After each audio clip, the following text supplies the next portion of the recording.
Beredar sebanyak 298 legislator terpilih di wilayah 7 Sulawesi dan Papua turut ikut Sekolah Pemimpin Perubahan atau SPP Partai Kebangkitan Bangsa (PKB).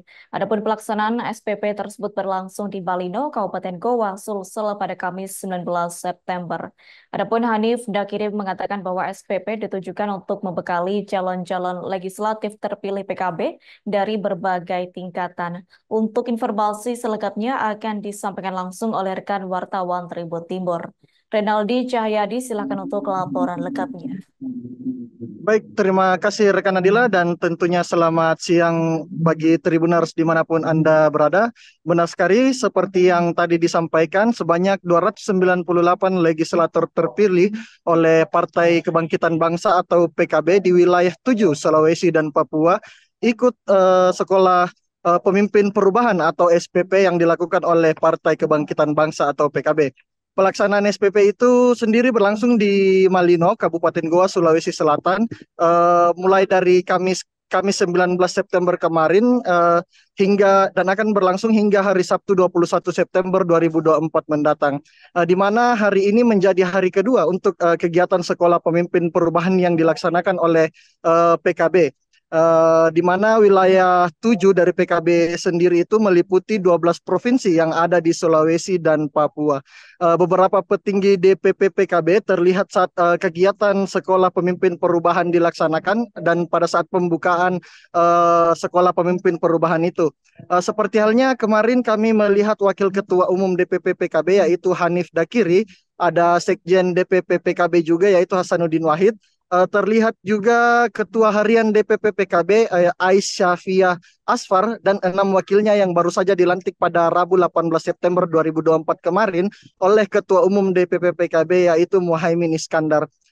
Ada juga kami lihat kemarin yaitu Ketua DPW PKB Sulawesi Selatan Bapak Asar Arsyad, lalu ada Sekretaris PKB Sulsel Muhammad Haikal dan Ketua Lembaga Pemenang Pemilu PKB Sulsel yaitu Samsurizal atau yang akrab disapa dengan Daeng Ical, serta seluruh Ketua DPW PKB se-Sulawesi dan Papua.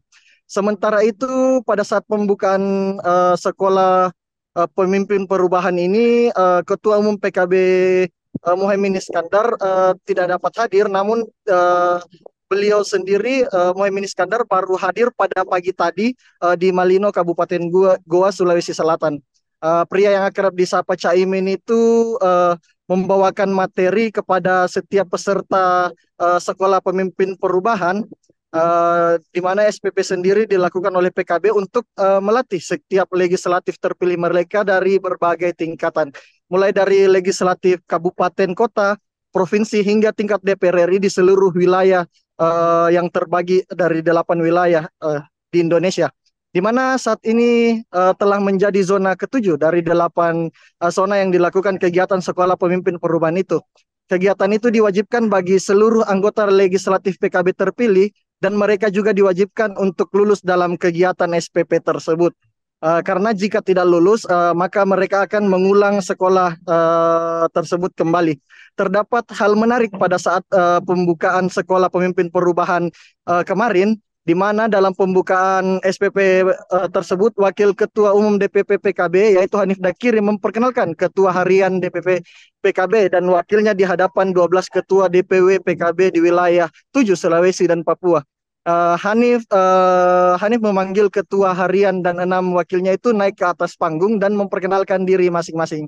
Yang mereka yang dimaksud adalah Ketua Harian PKB yaitu Aisyafia Asfar, ada Wakil Ketuanya juga yaitu Gilbran Muhammad Nur, Rizal Ilham Pratama, Najmi Mumtazan Rabani, Muhammad Aji Pratama, Nadia Alfi Royhana, dan juga Lukman Maulana. Hanif Dakiri mengatakan pada saat pembukaan kemarin ia menyampaikan pemilihan Ketua Harian dan 6 wakil Ketua Harian DPP PKB yang rata-ratanya diisi oleh anak muda karena PKB ingin merespon perubahan demokrasi di Indonesia, di mana populasi anak-anak muda di Indonesia ini semakin nyaris semakin dominan. Mantan Menteri Tenaga Kerja Republik Indonesia juga itu mengungkap pada pemilu 2024 kemarin, jumlah pemilih muda di Indonesia mencapai 53%.